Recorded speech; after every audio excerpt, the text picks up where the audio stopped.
सभी प्रकार के कंपटीशन एग्जाम की तैयारी के लिए हमारे YouTube चैनल को सब्सक्राइब करें और बेल आइकन ज़रूर दबाएं। हेलो फ्रेंड्स, मैं हूं राम प्रकाश प्रजापत और आप देख रहे हैं आपका अपना YouTube चैनल फ्री कंसेप्ट। दोस्तों, आज के वीडियो में हम यूवी विजिबल स्पेक्ट्रोस्कोपी का पार्ट 1 डिस्कस करने जा रहे हैं, जिसमें हम बीएस लॉ, लैम्बर्ट्स लॉ इनको अच्छे से डिस्कस करेंगे। साथ ही इनसे रिलेटेड कुछ क्वेश्चंस भी करेंगे जो एग्जाम पॉइंट ऑफ व्यू से बहुत ही इंपॉर्टेंट है। तो वीडियो को अंत तक पूरा देखें जिससे कि आपके सारे कंसेप्ट क्लियर हो सके। वीडियो के अंत में आपसे एक गोल्डन क्वेश्चन पूछा जाएगा जिसका आंसर कमेंट बॉक्स में अवश्य लिखें। दोस्तों, आपका एक लाइक या एक कमेंट हमारे अंदर फिर से नए टॉपिक बनाने के लिए हमें एक नई एनर्जी प्रोवाइड करता है, तो वीडियो को लाइक करना ना भूलें। वे गोल्डन क्वेश्चन का आंसर कमेंट बॉक्स में अवश्य दें। तो चलिए यहाँ से आज कुछ नया सीखते हैं।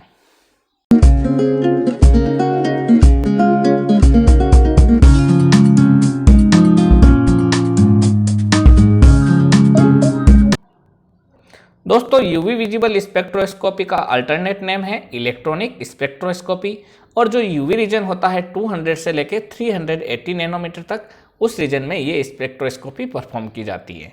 फ्रेंड्स, इसका नाम इलेक्ट्रॉनिक स्पेक्ट्रोस्कोपी इसलिए दिया गया है क्योंकि it involve the promotion of electron sigma pi n electrons from the ground state to the higher energy state. यानी ये क्या करती है कि जो भी इलेक्ट्रॉन्स होते हैं उनको ग्राउंड स्टेट से हायर एनर्जी स्टेट में प्रमोट करती है, इसीलिए हम इसको इलेक्ट्रॉनिक स्पेक्ट्रोस्कोपी कहते हैं।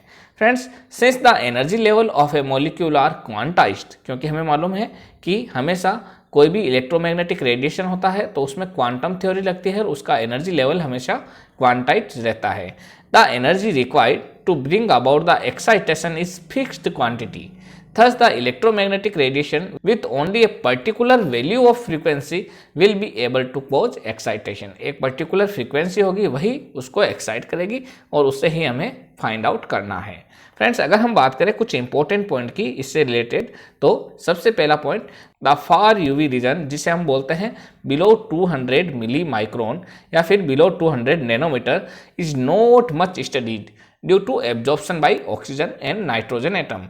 इसीलिए हम उससे नीचे वाले लेवल की स्टडी नहीं करते हैं। हमें ज़्यादातर स्टडी 200 से लेकर 380 नैनोमीटर वाली वेवलेंथ की ही करनी है। Moreover study in this region requires vacuum instrument. अगर हमें इस रीजन में स्टडी करनी है तो हमें यहाँ पे वैक्यूम इंस्ट्रूमेंट लेना पड़ेगा जिससे कि ऑक्सीजन और नाइट्रोजन का इंटरफेयर नहीं हो सके। It is not advisable to keep the compound in UV radiation except for taking the spectrum. अगर हम उसका स्पेक्ट्रम ले रहे हैं तभी हमें उसको यूवी रेडिएशन से एक्सपोज करना है, अदरवाइज हमें नहीं करना चाहिए। क्योंकि जब हम इलेक्ट्रॉनिक स्पेक्ट्रोस्कोपी करेंगे या फिर यूवी विजिबल स्पेक्ट्रोस्कोपी करेंगे तो पहले ही वो हायर एनर्जी स्टेट में कंपाउंड जा सकते हैं। फ्रेंड्स, अगर हम यूवी विजिबल स्पेक्ट्रोस्कोपी के प्रिंसिपल की बात करें, यानी किस तरीके से काम करता है, तो सबसे पहले, if the electromagnetic radiation of desired wavelength fall on the sample, अगर पर्टिकुलर वेवलेंथ की EMR सैंपल के ऊपर गिरती है तो energy will be absorbed and electron will be promoted to higher energy level. Electron हमेशा उस सैंपल से हायर एनर्जी लेवल की तरफ प्रमोट होगा और एनर्जी का एब्जॉर्प्शन होगा। Now EMR after absorption will be less intense और इंटेंसिटी में बी कंप्लीटली लॉस्ट। जो इलेक्ट्रोमैग्नेटिक रेडिएशन रहेगी उसकी जो एनर्जी थी उस पर्टिकुलर फ्रीक्वेंसी की, वो पर्टिकुलर कम हो जाएगी, इंटेंसिटी उसकी कम हो जाएगी या इंटेंसिटी कंप्लीटली लॉस हो जाएगी, क्योंकि वो पर्टिकुलर फ्रीक्वेंसी हमारे सैंपल ने एब्जॉर्ब कर ली है। Now absorption bands are recorded and they are usually broad instead of sharp bands. Friends, this is generally due to change in their vibrational and rotational movement of sample. तो friends, इस तरीके से हम उसका absorption band find out कर लेंगे और हम सैंपल को फाइंड आउट कर लेंगे ये कौन सा सैंपल है, क्योंकि पर्टिकुलर एनर्जी ट्रांजिशन को हम फाइंड आउट कर लेंगे तो हमें मालूम चल जाएगा कि ये किसके द्वारा एनर्जी ट्रांजिशन हुई है। नेक्स्ट बात करते हैं द वेरियस एब्जॉर्प्शन लॉ की, जो कि यूवी विजिबल स्पेक्ट्रोस्कोपी में काम आते हैं। तो सबसे पहला लॉ काम आता है आपका Lambert's law. Friends, when a beam of monochromatic radiation passes through a homogeneous absorbing medium, the rate of decrease of intensity of radiation with thickness of absorbing medium is proportional to intensity of incident light। यानी कितनी incident light की intensity थी उसी के proportional rate of decrease of intensity होगी with their thickness. यानी अगर हम मैथमेटिकली इसके बारे में बात करें तो ये कह सकते हैं -di/dt is equal to KI। यहाँ पे नेगेटिव साइन है क्योंकि यहाँ पे rate of decrease of intensity हो रही है विथ रेस्पेक्ट टू थिकनेस, इसलिए हमने di/dt लिया है और ये प्रोपोर्शनल हो रही है आपकी इंटेंसिटी ऑफ इंसिडेंट लाइट के। तो यहाँ पे अपने प्रोपोर्शनलिटी कांस्टेंट K लिया है और I लिया है intensity of incident light. Friends अगर हम बात करें इंटेंसिटी के बारे में तो अगर हम ले I0 और I को तो इस तरीके से हम डायग्राम देख सकते हैं। यानी I0 मान लो एक प्रकार की इंटेंसिटी है जो सैंपल के ऊपर जा रही है और I इंटेंसिटी है जो X थिकनेस के सैंपल से पास आउट होने के बाद में इंटेंसिटी रह गई है। तो फ्रेंड्स यहाँ पे हो गया आपका I is equal to intensity of radiation after passing through a thickness X of the medium minus di/dt is equal to rate of decrease of intensity of radiation with thickness of the absorbing medium and K is equal to proportionality constant or absorption coefficient and its value depend on the nature of absorbing media। यानी किस तरीके का आपका absorbing media है उसी के आधार पे K की वैल्यू डिपेंड करती है। ये क्वेश्चन भी कई बार एग्जाम में पूछा जाता है। तो फ्रेंड्स हम कह सकते हैं लैम्बर्ट्स लॉ के अंदर आपका रहेगा कि जो rate of decrease of intensity है वो इंटेंसिटी ऑफ इंसिडेंट लाइट के प्रोपोर्शनल है। अगर लैम्बर्ट्स लॉ को ही अगर हम आगे फर्दर डिस्क्राइब करें by integration and changing natural logarithm to base 10 we get I is equal to I0 e⁻⁻k and further अगर हम इसे बेस 10 में कन्वर्ट करेंगे तो हमारा आ जाएगा I is equal to I0 10⁻⁻ax where a is equal to extinction coefficient of the absorbing medium. तो a आपका हो गया K/2.303। Friends for UV spectra the region from 200 millimicron to 380 millimicron is called quartz region and it is considered for UV spectra. इसी quartz region को ही हम UV spectra में काम लेते हैं। फ्रेंड्स 200 मिलीमाइक्रोन या फिर 200 नैनोमीटर दोनों एक ही चीज़ है क्योंकि माइक्रोन को हमने वापस मिली में कन्वर्ट कर दिया है तो ये नैनो के इक्वल हो जाता है। नेक्स्ट बात करते हैं हम अब बीयर्स लॉ की।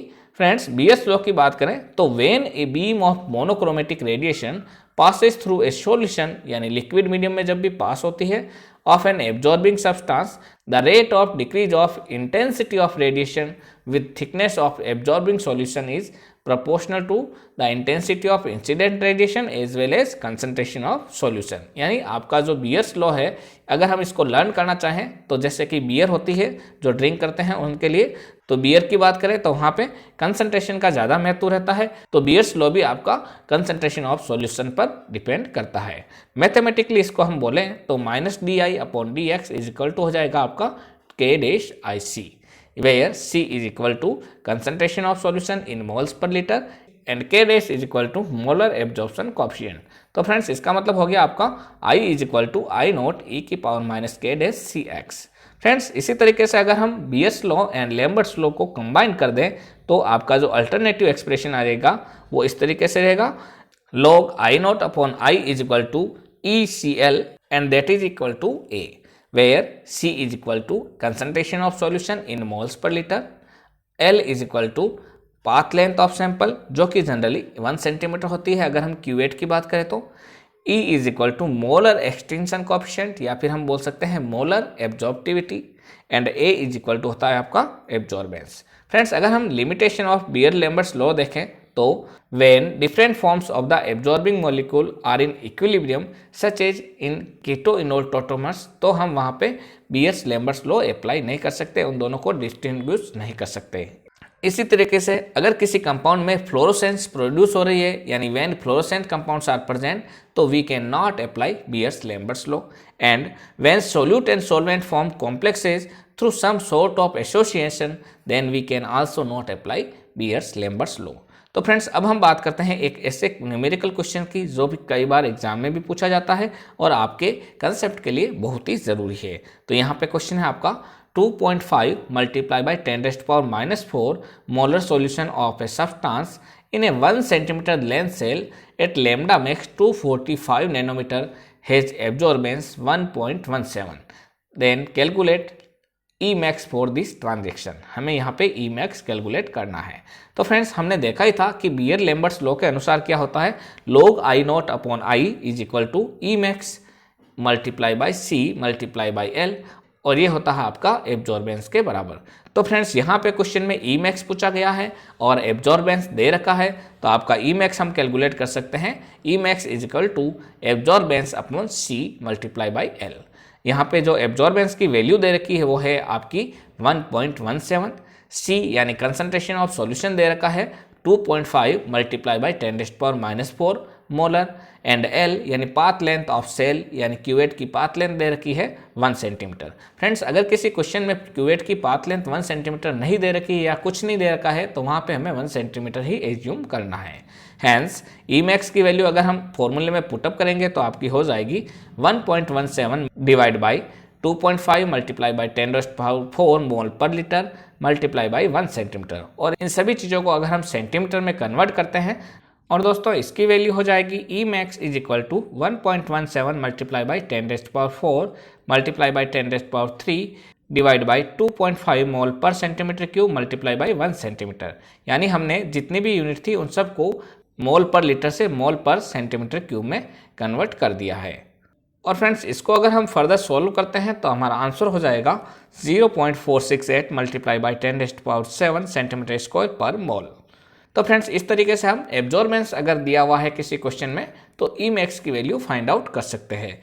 तो फ्रेंड्स अब वक्त आ गया है आज के गोल्डन क्वेश्चन का, and the golden question of this video is for UV region require vacuum instrument because option A interference due to absorption by oxygen, option B interference due to absorption by nitrogen, option C both, and option D not require vacuum instrument.